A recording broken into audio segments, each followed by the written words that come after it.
Imagine a disease that slowly takes over, often undetected, sometimes mistaken for something else. It starts with fever, weakness, confusion, and before you know it, the person is slipping into a coma. This is sleeping sickness, a neglected tropical disease that has haunted communities in some of the most remote regions of Africa for centuries. Sleeping sickness is a deadly disease. If we miss to treat adequately one patient, this patient will die. Having this first oral drug was, of course, a wish for many patients and physicians, of course, to treat this disease. In our last episode, we had the privilege of speaking with Dr. Philippe Neau from Sanofi, who walked us through the journey of fighting this deadly disease. And this time, we have a very special guest, Dr. Olaf Valverde from DNDi, the Drugs for Neglected Diseases Initiative. There is one human race. There are no different races. We are all human beings. And this feeling of being part of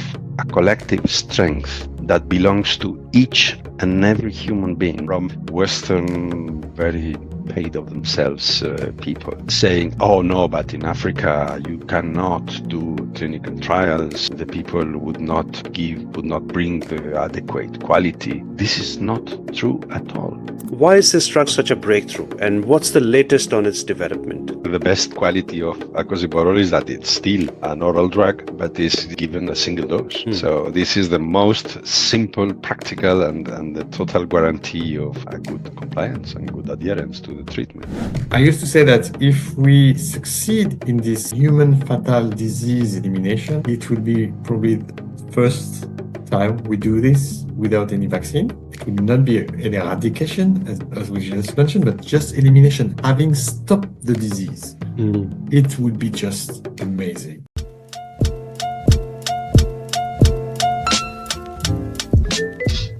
Imagine a disease that slowly takes over, creeping into the lives of most vulnerable, often undetected, sometimes mistaken for something else. It starts with fever, weakness, confusion, and before you know it, the person is slipping into a coma.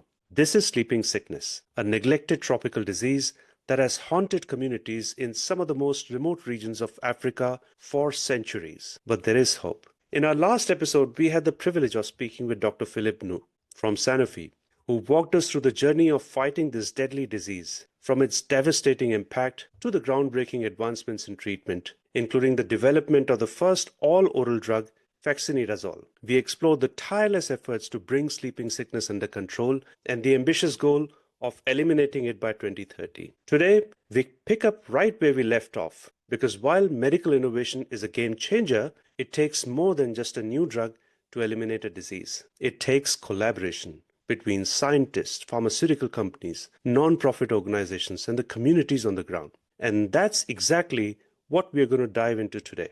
We are honored to welcome back Dr. Philippe Neau, who joins us once again to continue this important discussion. And this time, we have a very special guest, Dr. Olaf Valverde from DNDi, the Drugs for Neglected Diseases Initiative. DNDi has been at the forefront of research and innovation, working alongside partners like Sanofi to ensure that treatments don't just exist, but actually reach the people who need them the most. Together, we'll explore how this partnership came to life, the challenges they faced, and what it really takes to eliminate sleeping sickness for good.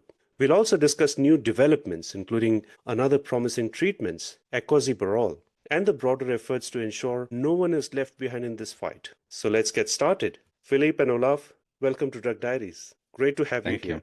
Thank you. Thank you very much, Kaushik. Glad to be here again. Thank you. To begin with, Philippe and Olaf, may I request you to introduce yourself to the audience? Okay, my name is Olaf Valverde Mort. I am of Spanish origin, and I've been working my whole professional life in the humanitarian field, and the last 15 years working with DNDi developing drugs for sleeping sickness. In my previous life in the humanitarian work, with Médecins Sans Frontières and Médecins du Monde, I have been in contact with sleeping sickness in 3 different countries, and I was able to get a first-hand impression of how devastating this disease can be and how neglected, because at that time, all the program that we are going to talk about today was not set, and the number of cases were rising, and people did not have access to treatment. Thank you, Olaf. Philippe, if I may request you to introduce yourself as well. Yes, thanks, Kaushik.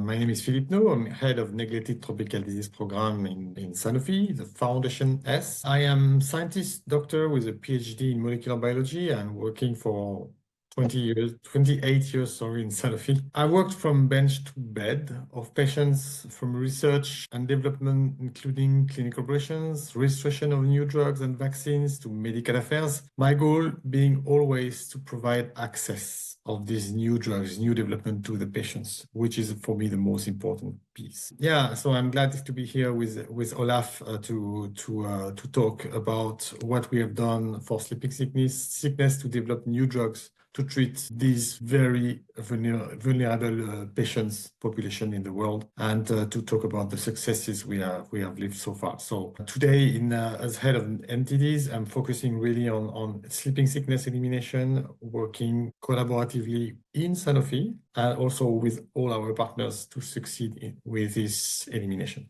Right. Wow, that's a lot of diverse background, a lot of knowledge, collective wisdom that we have in the room today, and I can't wait to dive into our today's conversation. So, Olaf, DNDi has been at the forefront of tackling sleeping sickness. For those who may not be familiar, can you share a bit about DNDi's mission and how it got involved in this fight? With pleasure. Drugs for Neglected Diseases Initiative, with the acronym DNDi, was founded in 2003. But we have to go a bit earlier in time towards the origin of the essential medicines campaign that was developed by Médecins Sans Frontières in the late years of last century. At that time, in this because the feeling was that the people working with MSF was unable to use the most advanced treatments, to bring treatments, and to treat many of the diseases. That's one of the reasons why they are called neglected. This campaign had several pillars, but one of the pillars was the DND working group, Drug for Neglected Diseases working group. The intention was to try to discuss and convince with pharmaceutical organizations so that they could dedicate part of their effort to develop drugs for diseases that will not yield economic benefit. And advocacy was not enough. That was the clear understanding now at the beginning of this century that led directly to the creation of DNDi. So DNDi was created to show by the example how a collaborative drug development could be not very expensive and could be the right method to deliver this kind of drugs for populations that could not pay for it. And sleeping sickness is the perfect example. So DNDi, of course, tackles other diseases, but today I guess we are going to talk specifically about what we have done and we have achieved with sleeping sickness. Right. And you both work towards the same goal, but from different angles. Sanofi as a pharma leader and DND as a research organization. How did this collaboration come about? How did you decide to work together on this? This question is important to understand that companies that are involved in sleeping sickness, there are only two: Sanofi, pharmaceutical companies, Sanofi and Bayer. And Sanofi is the company that brings most drugs and that was kind of the natural partner to seek for this development, with the understanding that this collaboration would certainly not yield a financial benefit, but would yield more an image benefit, because we are dealing with neglected populations, neglected people that did not have access to safe and effective treatments. And this question is what led to a discussion between Sanofi and the NDI. And of course, as we had a very common objective in that sense, and Philippe will talk about it more, it was easy to find out how we could work together and advance together. The main essence of the agreement we had between Sanofi and the NDI was that we were in charge of the clinical development, and Sanofi would be in charge of the industrial development, each one bringing their own strengths. We bring our proximity to the field. Sanofi, of course, everybody knows, brings their extremely high expertise on developing medicines. Right. Philippe, Sanofi has been working in this space for decades. How has the understanding of sleeping sickness evolved over time? And what role has Sanofi played in that evolution? Yes, like Olaf just mentioned, Sanofi is involved for many, many years now in tackling sleeping sickness. We have signed the first contract with WHO more than 20 years ago together to fight against that disease. And since 2001, we are donating $5 million per year to WHO to improve awareness, screening, diagnosis, education, and develop dedicated organizations to this program of sleeping sickness in the field. Parallel, we are donating all the drugs to treat all the patients diagnosed in sleeping sickness. So that's of course, this is a long-term commitment, which was able to put in place the infrastructures, the knowledge of this specific disease in the country. And then we started with DNDi to develop these new drugs and building each indeed knowledge, expertise, what we are able to do the best. Sanofi is not able to conduct clinical trials in such remote areas in Africa. We had, and DNDi was having the capability to do so in a very difficult context. And while Sanofi was able to build the pharmaceutical development, build the dossier, and of course, submit the dossier to the authorities and commit to donate the drug afterwards. So this is where our partnership between DNDi and Sanofi was critical, and also with the background knowing that we had started a long-term partnership with WHO. And we of course we continue to do so. I think it's important to understand also the complexity of donating. So Sanofi is donating 4 different drugs to treat a very limited number of patients. So we have to continue to produce bulks in very different CMOs, very different areas, to continue to ensure that a big pharma like Sanofi is engaged to continue to do so, despite the fact that we were seeing significant advance in the tackling the disease. And knowing that thanks to this partnership, we were able to reduce, and today we have reduced by 98% the number of cases since 2001.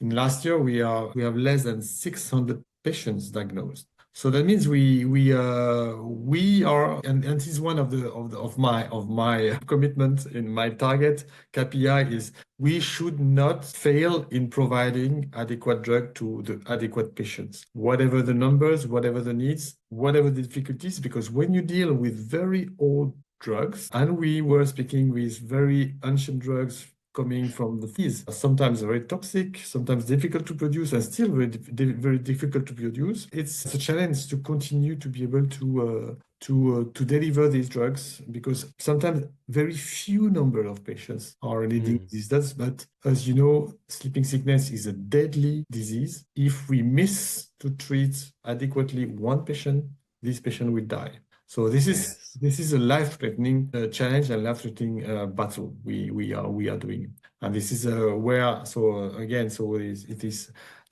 bringing all the competencies, expertise of everybody in this collaboration is critical. And coming back to you, Olaf, sleeping sickness is a notoriously difficult condition to diagnose and treat. What makes it such a challenging disease? It is it's hard to say because it's lethal disease, but this is a very interesting disease in the sense that the trypanosomes are protozoa that are not easy to transmit. And this concept is very important because this concept is central to the quest for elimination. It is transmitted through tsetse flies in sub-Saharan Africa, only in sub-Saharan Africa, and it develops very, very slowly. There are many different kinds of trypanosomes, but only 2 are infectious for humans. The other trypanosomes that are infectious to animals, they are eliminated by our immune system. But those 2 they are called Trypanosoma brucei gambiense and Trypanosoma brucei rhodesiense, which are in separate geographical areas.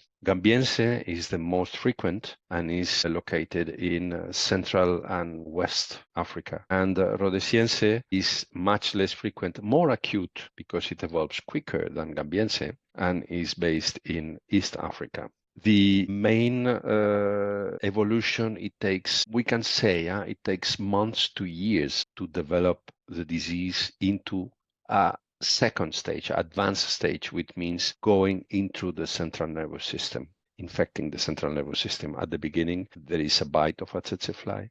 Then it goes disseminating through the lymphatic or through the blood circulatory system. And then later on, it passes the blood-brain barrier and it goes into the central nervous system. So at the beginning, you have very common symptoms that make it very difficult to diagnose because you have fever, because you have weakness, because you have itch, and slowly it goes into developing the most common symptoms, which is first a disruption of the sleep-wake rhythm, which makes it's like it is a fraction. Normally, you sleep the night and are awakened the day. That's most people have. Here, what happens is that there are bouts of sleepiness coming up during the day, even when someone can be talking, it falls asleep, or insomnia during the night. And this broken sleep-wake rhythm, it makes the most characteristic. And it starts, it's one of the first neurological signs and symptoms because the sleep-wake nuclei are outside the blood-brain barrier. Once the parasite pass the blood-brain barrier, then you have more neuropsychiatric signs and symptoms. You have a certain disinhibition in the conduct, even psychotic signs, or you have also other symptoms that can be tremor, or that can be neurological rigidity, difficulty walking, and then it progresses towards coma and death.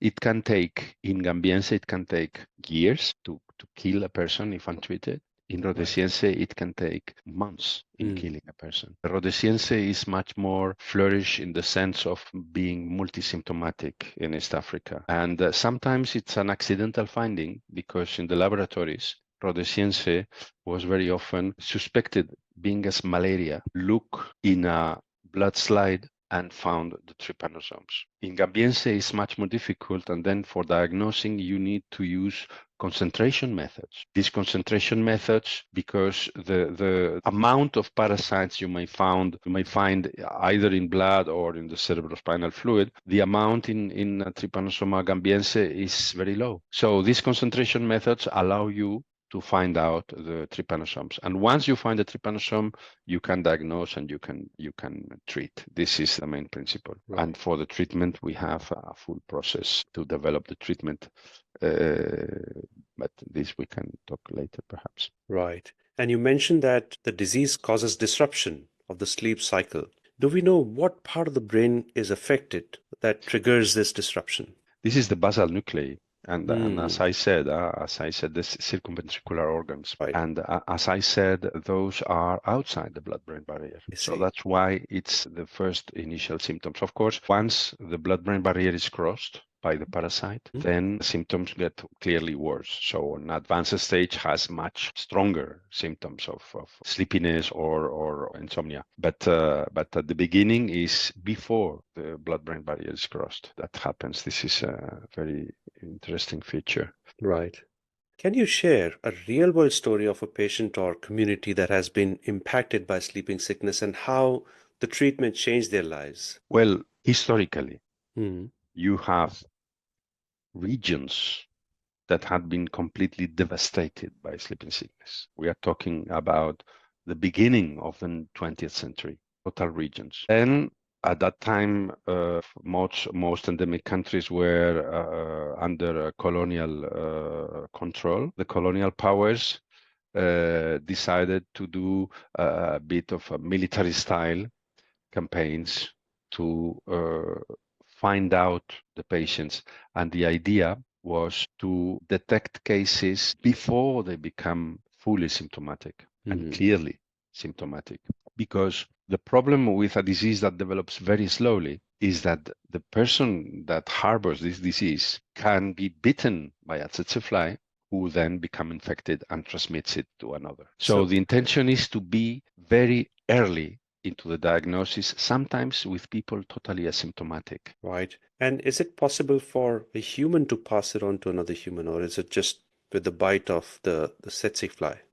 Possible, but rare. So the classic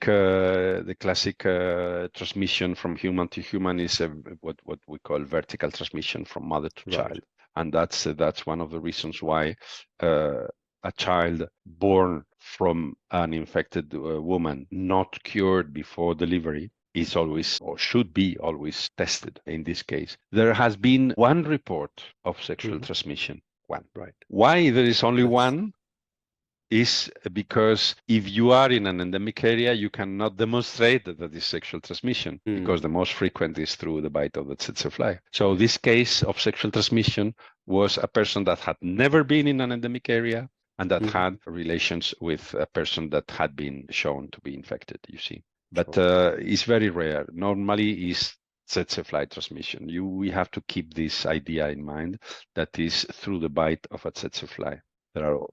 Those are the main possibilities. That's actually a blessing in disguise, that human-to-human transmission isn't possible with sleeping sickness. So, Philippe, vaccinidazole was a game changer as the first all-oral treatment. What makes it so revolutionary? Yeah, when we started the collaboration with DNDi to develop vaccinidazole, the wish was to have finally a full oral drug. All the previous drugs were IM, IV, requiring hospitalizations often and requiring lumbar puncture to determine which was the state advancement of the disease, and so that was on this that we were treating with XYZ drug. Having this first oral drug was, of course, a wish for many patients and physicians, of course, to treat this disease, and that's where the success of vaccinidazole is amazing, and is now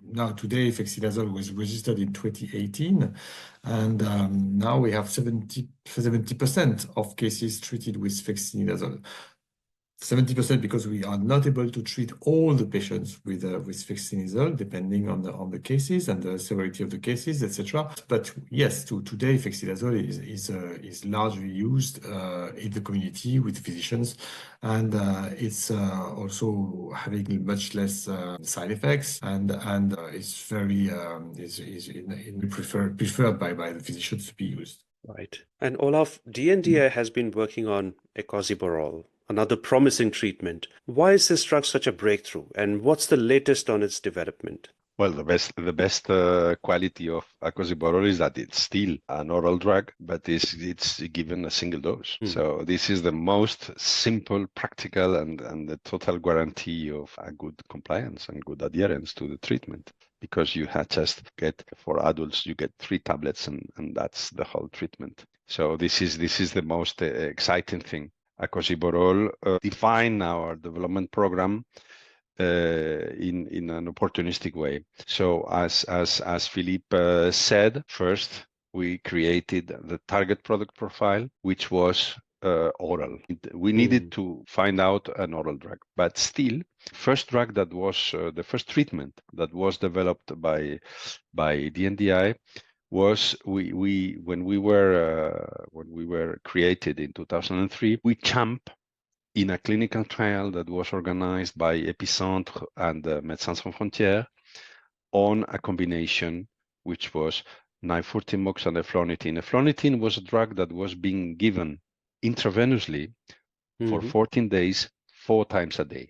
So you can imagine what does it mean in a rural hospital without electricity. If you give something 4 times a day, by definition, you need to give something in the middle of the night. Yes. And it was administered as infusion, 2 hours infusion, 4 times a day, 14 days, 56 infusions. The combination of eflornithine and 914-MOX, which is an oral drug, yielded the possibility to reduce the number of doses of eflornithine from 56 to 14 to times a day during 7 days. So that was a huge improvement, and that was delivered in 2008. I came to DNDi in 2009, and I always say that I have been extremely lucky to be able to accompany, and of course not doing, because doing is something that is always a team effort. Many people, specifically many African researchers, Congolese researchers, Guinean researchers in Central African Republic, those were the ones that brought fexinidazole to life. And fexinidazole is a nitrimidazole. And what we did for fexinidazole was what is called compound mining, or something that our director of research and development at the time used to say, we were looking for a low-hanging fruit. So in that sense, what we found out is we went into the nitrimidazole because 940-MOX is a nitrimidazole, and it had some effect, but not enough. So we went into the nitrimidazole family, and we found out a compound that was developed by a company that later became part of Sanofi, which is fexinidazole. So all the preclinical work was done before I came. Well, most of preclinical work was done before I came. And then when I came in 2009, immediately after we started with phase 1 clinical trials in Europe.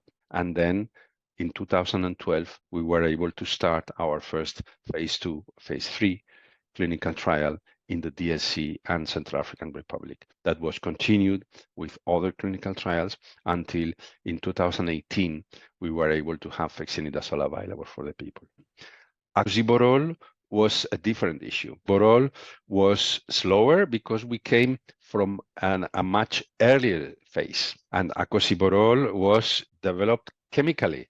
So this molecule was prepared on purpose to have a long half-life, to remain in the central nervous system enough time to be able to act as a single dose. And again, this is first preclinical, then phase 1, then phase 2, 3. It was completed, and then now we are together struggling with specifically with the Sanofi team to complete the dossier to be able to present that. We plan to present that in August this year, and we hope to be able to have acosiborol roll out next year. And acosiborol will most probably become the first line treatment for the future, with the others having a more secondary impact or secondary role. Right. And between WHO, DNDi, and Sanofi, there's a joint commitment to eliminate sleeping sickness by 2030. Philippe, what are the key steps to getting there? Yeah, I think this is a critical point. I think this partnership, long-term partnership, long-term commitment, having all together the same goal is critical despite the differences between each organization. As I mentioned this morning, nothing to compare between a big pharma like Sanofi or DNDi, an NGO, or the completely different organization. The people are different, the way of working are different, the processes are very different. And I think we need also to have, I can tell, personal commitment and actions of each people in the organization. The people have to be personally engaged and fight, to be honest, within the organization to move things, to move the needle. Because you have, because of the uniqueness of the project, we are speaking about very, very rare patients, very difficult to find. We are speaking with very unique situations often. When you build clinical trials, when you have very few patients, you have to gain the trust of authorities, internal committees, to say, okay, yes, we trust on your data, we trust on your what you have done, even if it was done outside of the company, even if it was done outside of the processes. You need to shake a bit also with the organization, the large organization, when you want to accelerate the access, you want to accelerate to change the guidelines. I would say that you need to build a trust and confidence at all levels between the organizations, inside the organizations, when sometimes what you will do inside the organization will not be as per process, or as usual, because of the unicity again of the project, because it's fundamentally different on what we do. Sanofi is making medicines for medical affairs, normally for global. Yes. Here we will give the drug for free. We will continue to develop new drugs, and for free we continue to register, and we need to register at the same level standard as any drug, even as like a blockbuster. So there is no way that we should not have any complaisance on quality and integrity, that's for sure. But because we don't have all the classical elements, naturally, because the disease is rare, because we were in remote areas in Africa, because it was not done in the classical way, we have to convince all the actors that yes, we can move forward towards a registration. We can reassure the authorities, reassure WHO, reassure our company that the way it will be used in Africa, in these countries, the way we will collect the safety will be correct. The way we use the drug will be correct, etc. It's very important. And again, I think the acceptance of taking some risk, knowing that it's controlling everything at this stage is very difficult. But the trust and confidence between all actors, all partners is critical. Right. I guess drugs is one part of the equation, or maybe let's say drugs is one piece of the puzzle. What other interventions like diagnostics, healthcare infrastructure, or local partnerships are crucial for elimination? It's a question for you, Olaf. Diagnostics is a difficult field. I already introduced the subject a little. Diagnostics, you need to find the trypanosomes. And to find the trypanosomes is something that you deserve trained people. And we have already said several times that there are fewer and fewer cases, which is good. But for diagnostics, it's not so good in the sense that the people that have the knowledge of identifying the parasites by microscopy, they are less and less, they are getting older, they are retiring. And the new people, they don't have the chance to see many parasites. Many cases, the new people in charge of the diagnosis. So we have to imagine new possibilities to train, to transmit. For instance, one of the things that we introduced in our clinical trials was the filming of the sample so that we can have a proof that this sample is positive. It's interesting because you don't need much, it's not complicated. So you don't need much, staining or procedures, complicated procedures. You look at the parasites fresh and you identify the parasites by their movement. So something that can be transmitted is we need to mention the Tropical Medicine Institute of Anvers in Belgium, which developed many of those concentration methods that allow the parasites to be seen easily. And also we need to mention the FINE, Foundation for Innovative New Diagnostics, which also worked in developing serological tests. But the problem with the serological test is that we cannot call them diagnostic tests. We can call them screening tests, because in serology, especially in a context of very low prevalence, would yield a big amount of false positives. It's a matter of specificity of the test. Even with very good specificity, you will get a lot of false positives because you have very few cases.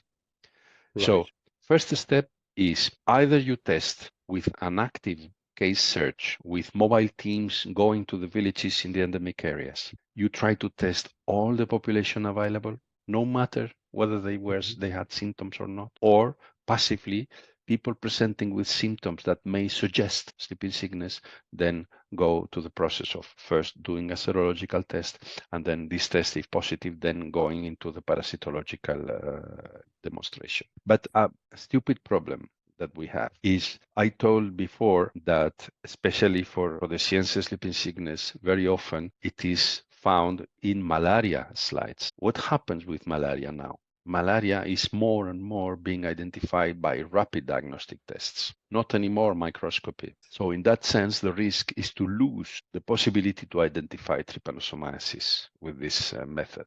So we have to be eager.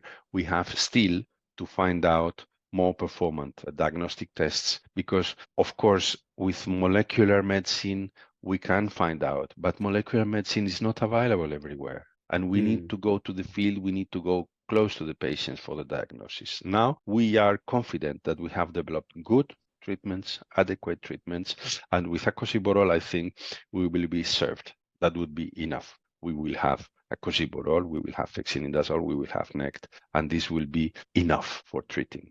The problem is identifying and diagnosing the patients. This is the difficulty. And my next question is for both of you. We have set this ambitious target for 2030. What are the biggest roadblocks that could slow the progress, and how are we tackling them? Maybe I can continue to what Olaf said on the diagnostic. I have mentioned that this morning some aspects, because we should realize that before to find and to treat 600 patients last year, we had to test more than 2 million people. So okay, you can imagine the energy we spend to do that. So Now, one question there. When you test the patients, do you test the patients who are showing the symptoms, or is it a general test that applies to everyone? Olaf, you were in the field more than me, so maybe you can explain further this. Yeah, of course. No. It depends on whether you go to non-endemic areas with a mobile team, and then this mobile team tests everyone, no matter the symptoms, or you have what we call passive case detection, which is in a health structure, a person coming with symptoms that could be identified as having sleeping sickness. So you have these two possibilities. Sorry, I interrupted you, Philippe. No, Please continue. Sorry. And the test is critical. And knowing that we have, since the COVID, and thanks to COVID, there are more easier molecular tests to use. And now I have really some hopes that we will be able to do these molecular tests close to the patients in the village in the near future. When we discuss with some biotech, we could have this. Of course, we need to have all the expertise around this, but meaning that we need to really develop on this, because the disease being in disappearance, as mentioned by Olaf, there will be less and less people able to recognize the parasite in a blood sample, and having more and more I would say a treatment which will be less toxic or easier to use. We need to get reassurance that we are in front of a patient, and this is obviously critical, because we cannot mention that we have eliminated the disease if we break the thermometer. So we need to continue to test, to do these 2 million tests. Realize it needs a lot of efforts. Million. That's a huge number.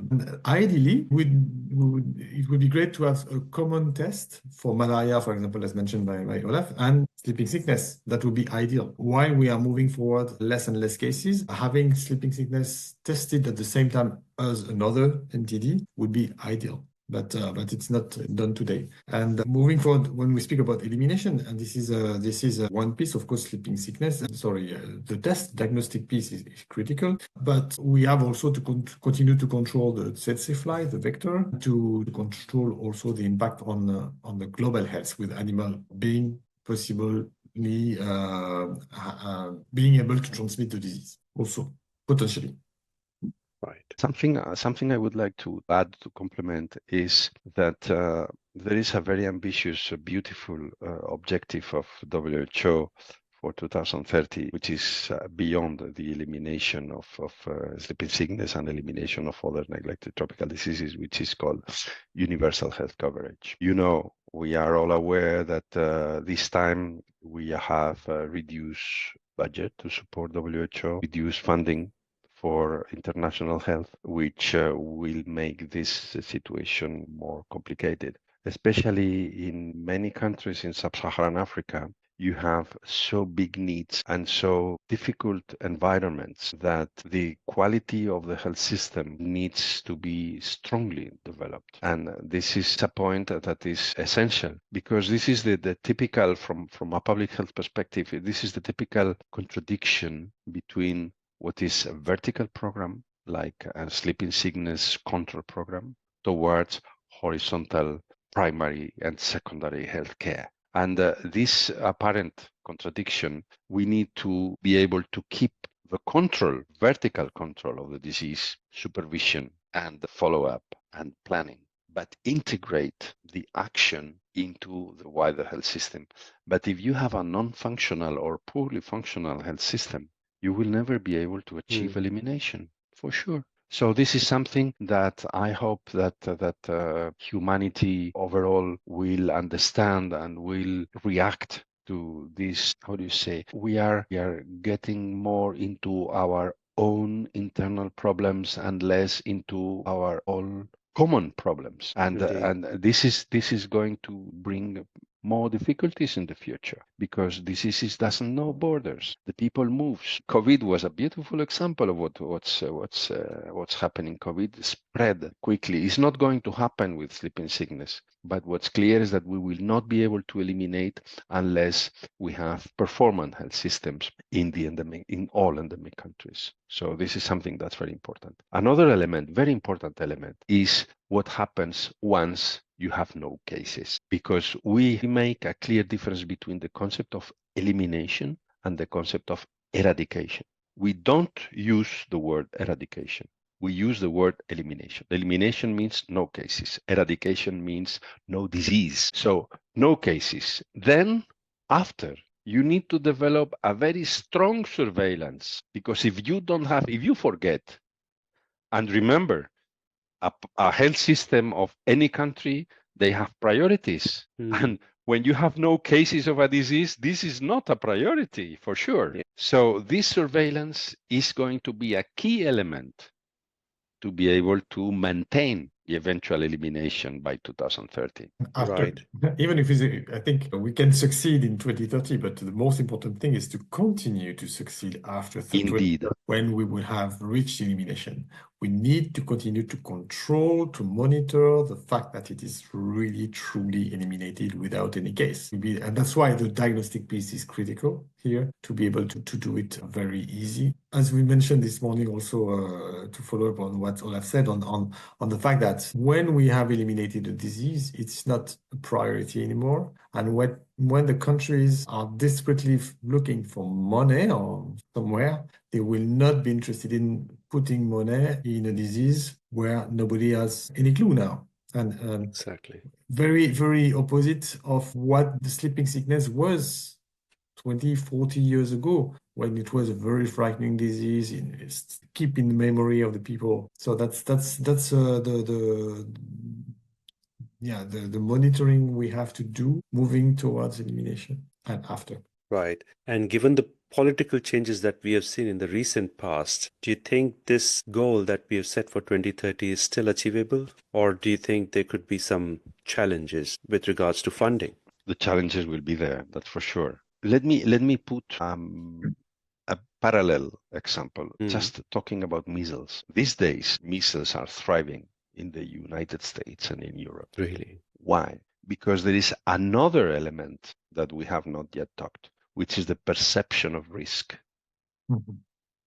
So once you don't see a disease, your perception of risk disappears. The time passes. The new generations have not even known what is measles and what's happening. Measles, I remember very well because I was working in Central America by the turn of the century. And I remember very well that measles had been declared eradicated in the Americas. This year, we have increasing number of cases of measles, even in the United States, which have, in principle, a performant health system, at least healthcare system, at least. So this is something that is going to be the hardest to achieve. And unless there is an international support for funding the surveillance post-elimination of sleeping sickness, because from the budgets, the very limited budgets of the endemic countries, this would not be a priority. So we would need international support for that.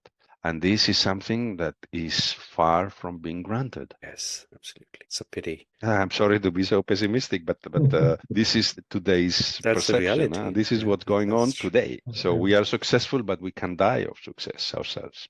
Right. And I'm coming from the vaccine area because I develop new vaccines also, and I very well understand what you just said, Olaf, and the perception of the disease. When I was developing the pediatric vaccine I was speaking about earlier this morning in Philippines, where they were desperately waiting for this vaccine because they were seeing their children dying of the disease. Coming back to France or Europe, where this was, I don't want to have my child vaccinated because I have a fear of any risk. You see the difference, and you see that when you have the disease in front of you, then you realize that you need it. But this would be probably I agree the most challenging piece after 2030. I'm rather confident to reach the elimination in 2030 because we are still working very hard with DNDi to be sure to treat almost all the patients with the oral drug. Most recently for fexinazole, we have extended the use to rhodesiense cases. This is now the people are treated with this new drug since this year. With acosiborole, we will extend the use of pediatrics.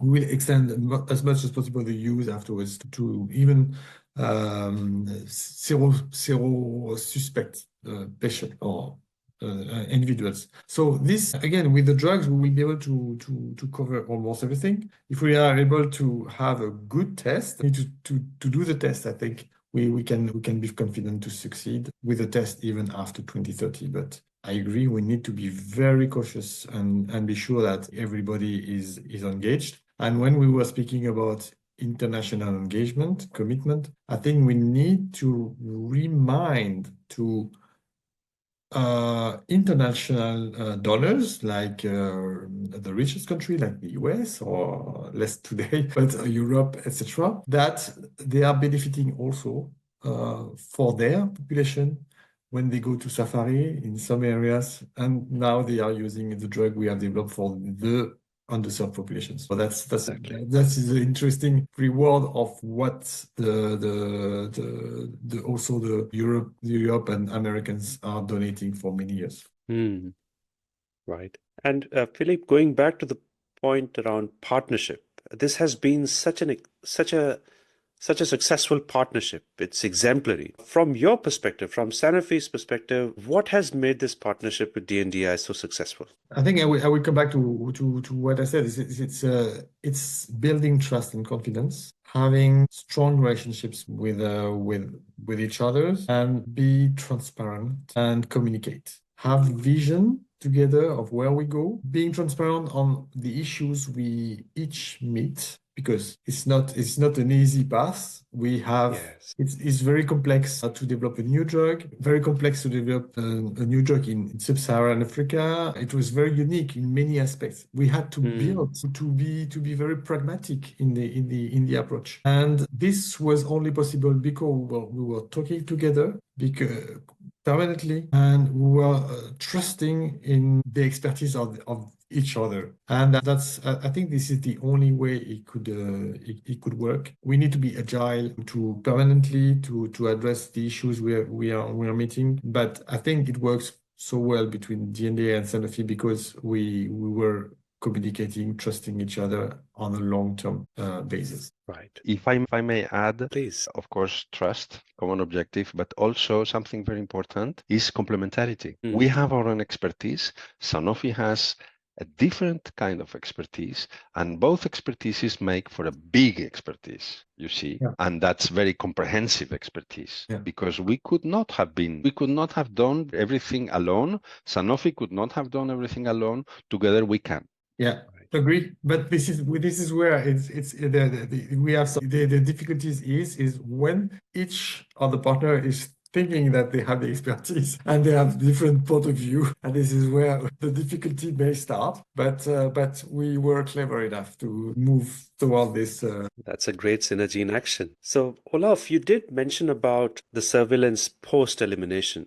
But are there any other research gaps that still needs to be addressed to ensure the disease doesn't make a comeback? As we have mentioned already, we still need to develop an easy to use, accessible, and close to the patient diagnostic. So this is still something that is pending. WHO published very interesting target product profiles for diagnostics, including a specific target product profile for diagnostics for surveillance, because the question of diagnosis or the question of surveillance is very different.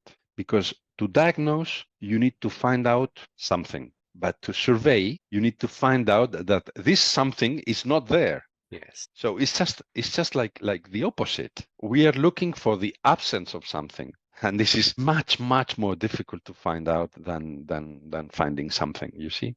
Right. Very well summarized. And this is a question for both of you. What has been the most rewarding moment for you in this fight against sleeping sickness? If you could think of any moment that comes to your mind. My trip with Olaf in Malawi.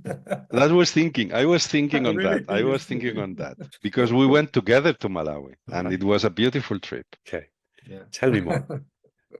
Philippe, I let you talk. No, really, I think it's a great moment when you meet with patients which have been treated, to meet with their family, to realize in which conditions these patients are living, and to understand truly the gap you are filling in with your new drug arriving.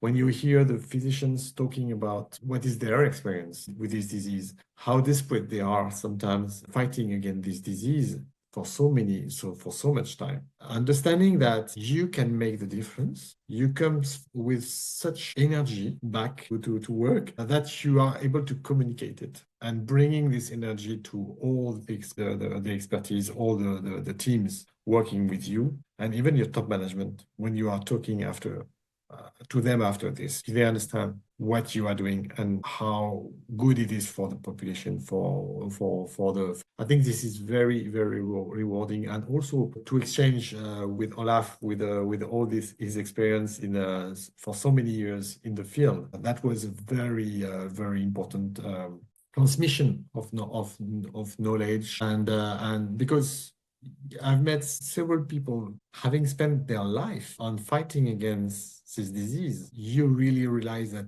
you are just a part of the moment. This is one of my career path, but it's just part of the moment. And you should transmit all of this to the rest, to the others for the future. And I think it's very important to keep this momentum, to keep this story that everybody was able to build with this partnership, bringing its expertise, including diagnostic expertise, as mentioned by Olaf earlier. Everybody is on board and everybody is engaged. So we had in that trip to Malawi, we went to the most endemic area in the north of the country. And we were able to help, of course, supported by the investigator from the hospital, the Malawian investigator. We were able to visit one of the last patients of the clinical trial who was pregnant at the time of receiving the treatment. She was sick and she was pregnant, 7 months pregnant.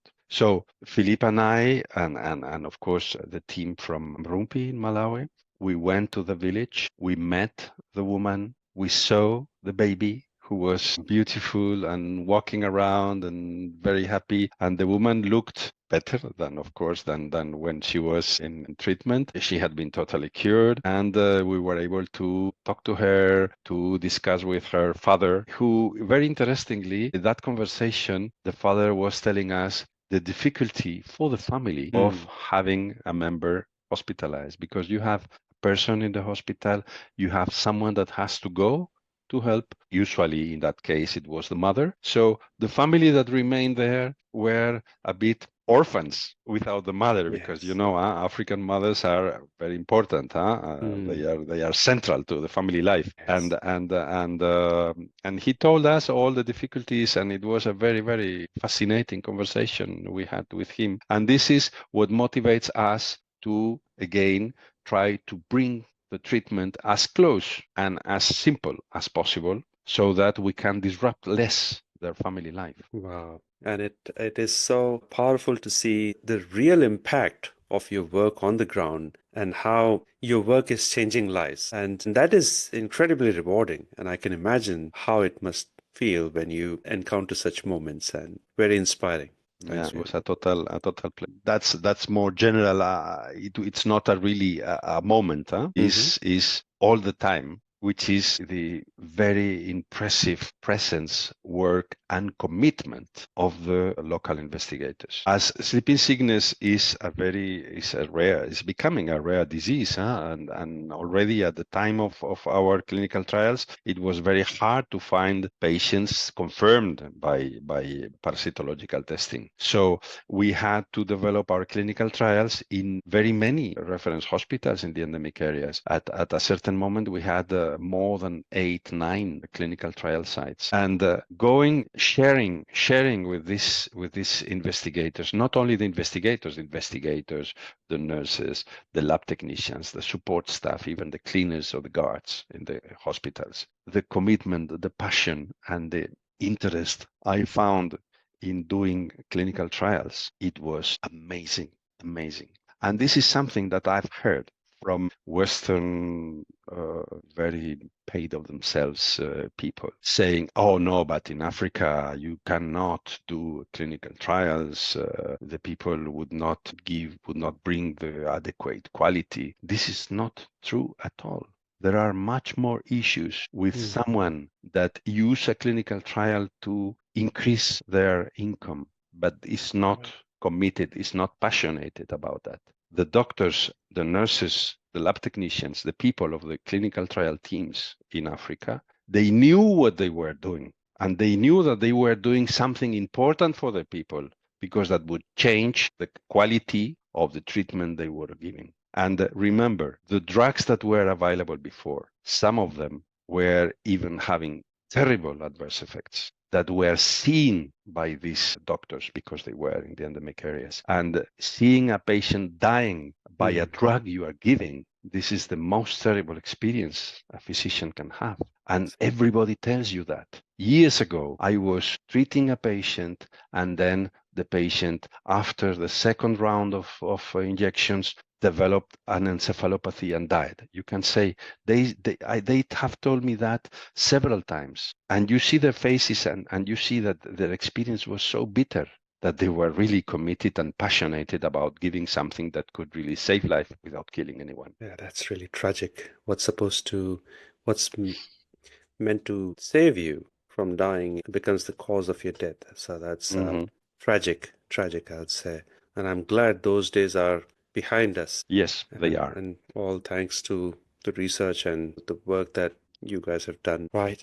If you could leave the audience with one key message about why this work matters, and what would it be? In my case, what I would say is that everyone, for the simple fact of being a human being, deserves healthcare and deserves quality healthcare. And neglect is something intolerable. So that's why we have dedicated our efforts towards this, particularly because they are outside the mainstream. They are not present in affluent countries, but people are suffering, and we can cut this suffering. This is it. This is it. And how can people, whether in science, policy, or everyday listeners, or someone like me, support or engage with this cause? So, of course, the commitment of everyone on this elimination quest will be critical. We need to have the local communities, of course, the international commitments, as mentioned before.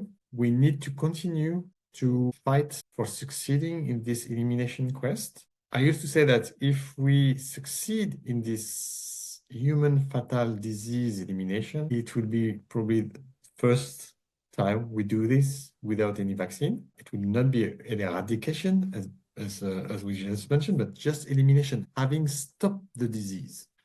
It would be just amazing. And having stopped a disease, such frightening disease, which is shocking the most vulnerable populations in the world, I think it would be unbelievable what we have done. And this is a legacy, what we could leave to the future. And I think we need to fight until the end and to have everybody on board with us. And I make a call for the diagnostic company to come with us to be sure that we sustain the work for long term. What I can add here is that is something perhaps more general. I have been working in many different countries in Latin America, in Africa, in Asia, in South Asia, and what I came to realize is that there is one human race. There are no different races. We are all human beings, and this feeling of being part of a collective strength that belongs to each and every human being, and that diseases have no borders. This is the very important concept to see, that even if this is a far distant problem that happens in deep forest in sub-Saharan Africa, this is my problem too. This is a very important thing to think. It's a very, very powerful message. And that brings us to the end of our today's conversation. And we often hear about global health challenges, but rarely do we hear about the real progress being made, the lives being saved, the disease being beaten, the partnerships that make it all happen. And today's conversation wasn't just about sleeping sickness. It was about what's possible when organizations like Sanofi, DNDi, and the WHO come together with a shared mission to make sure no one suffers from a disease that can be prevented, treated, and ultimately eliminated. A massive thank you to you, Philippe and Olaf, for your time and your insights, and most importantly, for the work you're doing to create a world free from sleeping sickness. And to you, our listeners, thank you for joining us. If this conversation resonated with you, share it. Spread the word, because awareness is the first step towards action. Stay tuned for our next episode, where we continue our journey into global health innovation. Until then, take care, stay curious, and I'll see you next time. Thank you, Olaf, and thanks, Philippe. Thank you.